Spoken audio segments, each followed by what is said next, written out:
Yo yo yo, salut les turfeuses et salut les turfeurs, bienvenue pour un nouveau pronostic de Benoît Requin. Ok, place au pronostic du quintet du jeudi 8 février, direction Paris-Vincennes pour le prix de Durtal-le-Riri.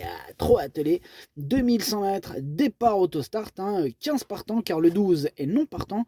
Réunion 1, course 1, indice de confiance 3 sur 5. Alors cette vidéo, je la tourne avant l'arrivée du quintet de ce mercredi et je reviendrai bien sûr dessus demain. Ok, c'est parti, on commence le pronostic et on commence avec le numéro 1, Grazzi, et on écoute l'entraîneur Patrick Janier. Grazzi aurait joué un premier rôle sans sa faute à la sortie du tournoi final à Agen lors de sa dernière sortie précédemment. Euh, Attendez, j'ai oublié un point. Désolé pour la ponctuation. Précédemment, il gagnait bien à Toulouse. Il est toujours bien physiquement. Il découvre un bel engagement en première ligne. On le connaît, il lui faut la bonne course, mais s'il peut s'exprimer au bon moment, il sait aller vite pour finir. J'attends un rachat. Merci pour cette explication très complète, Patrick. Alors, ce numéro 1, bon voilà, je ne l'ai pas retenu, j'en ai préféré d'autres, mais il est quand même à l'arrière de ma petite liste des possibles troubles faits méfiance. On passe au numéro 2, Hamilton Duham, et on écoute Yannick Desmet. Hamilton Duham m'a fait très plaisir lors de sa victoire du 16 janvier. Il n'était plaqué que des antérieurs, je voulais lui économiser ses pieds. Il trotte une 13-3. Il a été parfaitement mené par Gabi et battait Impérial Mabon. Depuis, il est resté en belle condition physique. Il se plaît sur les 2100 mètres et évoluera pieds nus. Il a beaucoup de choses pour lui. Je compte sur lui. Ah, ce numéro 2, Hamilton Duham, en tout cas, quelle régularité. Ça fait plaisir à voir. En plus, bon, il a hérité d'un bon numéro, ce numéro 2. Voilà, tout est réuni pour qu'il nous fasse une grande performance. En tout cas, c'est mon préféré, ce numéro 2. Donc, je l'ai installé en tête. On enchaîne avec le numéro 3, Horatius Della, et on écoute Marc Sassier. Horatius Della a réalisé une grosse valeur par sa victoire récemment, tout en allant de l'avant. Il aime dominer. Pour autant, il avait très bien couru aussi auparavant, quand il était venu de derrière. Il affiche un bon niveau de forme depuis un moment, mais il manquait de réussite. Bon, on a fait du léger depuis, il est à même de confirmer. Bah, lui aussi, il a hérité d'un excellent numéro. Il va tenter d'en profiter un maximum. En tout cas, c'est l'un de mes préférés. Je l'ai mis très haut. Je l'ai mis deuxième. On enchaîne avec le numéro 4, Gershwin de Chenu. On écoute Pierre Pellereau. Gershwin de Chenu, elle a décompressé après sa tentative à Argentan, fin décembre. Bon, il était sur la brèche depuis plusieurs mois et avait besoin de reprendre de la fraîcheur. Bon, certes, il est idéalement engagé au plafond des gains, mais il affronte des plus jeunes, il n'a plus de marge de manœuvre. De plus, je le trouve un peu moins tranchant à Vincennes. La 5e place me comblerait.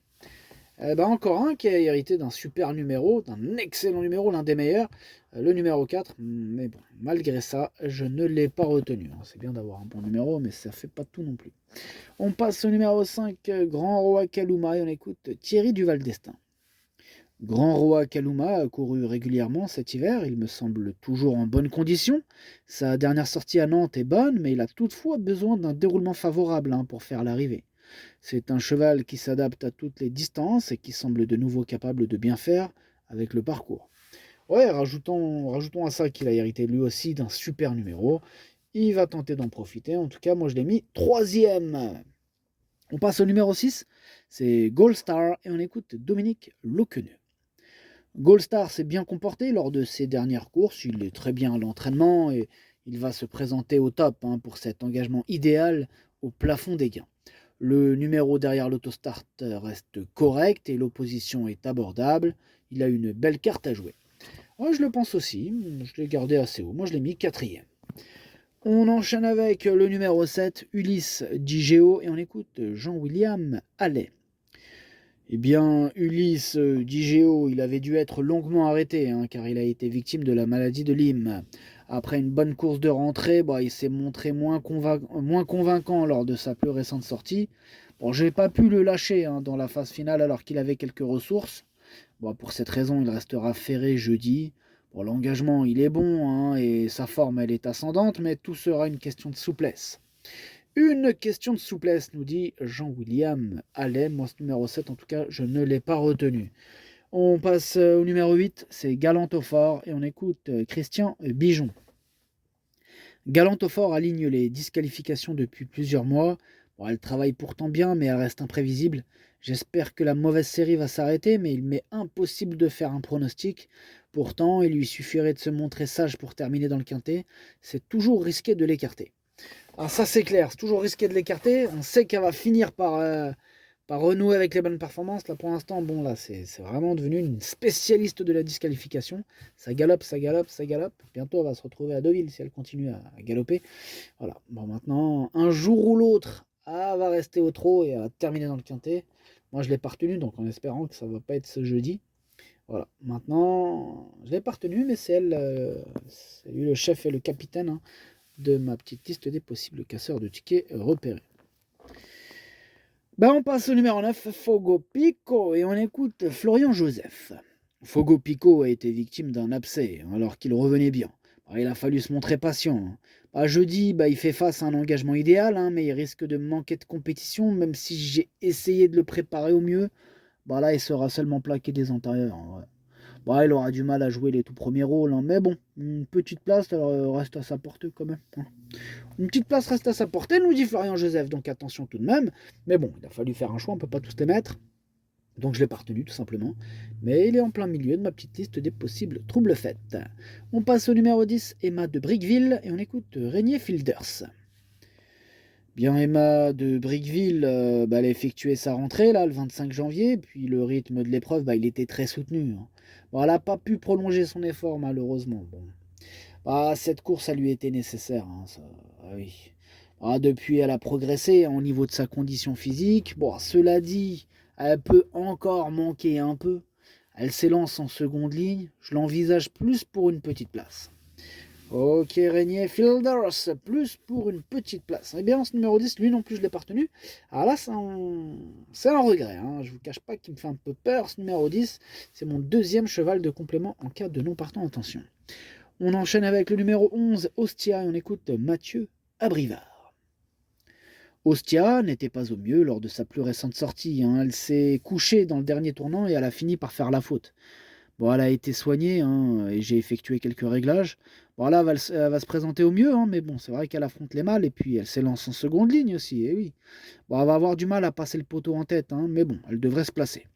Heureusement qu'il nous rassure sur la fin parce que on commençait à se poser des questions. En tout cas, ce numéro 11, je l'ai retenu et je l'ai mis 5e. On passe au numéro 12 qui est donc non partant. Donc on enchaîne direct sur le 13, Bitcoin Dark. On écoute Hansen Eric Bando. Bitcoin Dark a fourni des efforts en début de course le 30 janvier pour prendre la tête et il n'a pas pu rivaliser ensuite dans la montée après avoir progressé en dehors. Pas facile. Il faut l'aménager, quoi, c'est ça surtout. C'était tout simplement trop dur pour lui en fait. Là ici, l'opposition elle est relevée, c'est clair. Moi je pensais, pour être honnête, je pensais être éliminé. Je me suis dit non, être éliminé c'est pas possible. Du coup on est là. Il fera son possible. Il a toute l'année 2024 devant lui. Alors on va courir à l'économie puis on va venir pour finir. Donc comme le confirme Hansen Eric Bondo, on va s'en méfier de ce numéro 13. Parce que on va l'empêcher de rien. S'il a le bon parcours, s'il y a quelques défaillances, il va terminer dans les 5 celui-là. Attention à lui. Moi, c'est lui mon gros regret. C'est lui mon cheval de complément en cas de non partant. Donc attention, possible cassage en vue. On passe au numéro 14, Udo du Ruel. Et on écoute Antoine Lérété. Eh bien, Udo du Ruel, il n'a pas démérité dernièrement à Nantes. Et auparavant, il s'était quand même imposé à Cabourg en devançant notamment Horatius Dalla, qui s'élance, lui, en première ligne. Avec ce numéro, il faudra que tout se passe bien, mais bon, il n'a jamais déçu sur ce parcours. Donc voilà, quoi. Alors, si la victoire est difficilement envisageable, il faut quand même l'envisager pour les places. Oui, quand même. Oui, quand même, Antoine. Moi, je l'ai envisagé, en tout cas. Nous envisageons, j'envisage, tu envisages, nous envisageons. Vous envisagez, ils envisagent. Bref, ce numéro 14, je l'ai gardé, mais plutôt en bout de combinaison. On passe au numéro 15, Bangladeshi, on écoute Alexandre Abrivard. Bangladeshi, elle a mal couru sur 2700 mètres, la grande piste en dernier lieu. Bon, je la connais par cœur, hein, et quand elle a le lasso en chaîne plusieurs fois d'affilée comme ça, bah, elle finit par ne plus se livrer, en fait, ouais, tout simplement. Ah, je la connais par cœur, par cœur. Ah, vaut mieux que cela, mais bon, contre les mâles et en seconde ligne, bah, elle aura fait le job, hein, en terminant en bout de combinaison du quintet, t'as vu? Ouais, je comprends, Alexandre. Bon, en tout cas, moi, ce numéro 15, je l'ai gardé, mais en toute fin de combinaison. Et on termine avec le numéro 16, Hulken Sisu, et on écoute Jean-Michel Bazir. Bah, Hulken Sisu, bah, il revient bien, hein, après avoir été longuement arrêté. Bon, sa course de rentrée, elle lui a été profitable, hein, il a bien travaillé depuis. Bon, il faudra quand même gérer ce numéro là en seconde ligne là, et en dehors, hein, mais bon, il possède de bons moyens et je le sens prêt à bien faire. Ah ouais, je le sens. Je sais pas pourquoi, un petit feeling là qui s'installe, ouais, ouais, ça sent, ça sent bon, tu vois. Ouais, je sens un truc là, je sens qu'il va se passer un truc. Ouais, ah, je le sens prêt, je le sens prêt à bien faire. Bon, il est quand même préférable de s'en méfier, hein. Moi je te dis, quand je sens un truc, faut faire bélec. Ok, merci Jean-Michel Bazir. Bah, ce numéro 16, moi aussi je sens un truc, attention, hein, sent la même chose avec Jean-Michel. Donc voilà, moi je l'ai mis, pour être exact, je l'ai mis sixième. Le pronostic, ça donne 2, 3, 5, 6, 11, 16, 14 et 15. Merci d'avoir suivi cette vidéo. N'hésitez pas à mettre un pouce bleu si la vidéo vous a plu. Pour accéder à tous mes tickets pour la course du Quintet, rendez-vous directement en description de la vidéo. À jouer avec modération. Bonne chance. Chopez-le moi. Ciao.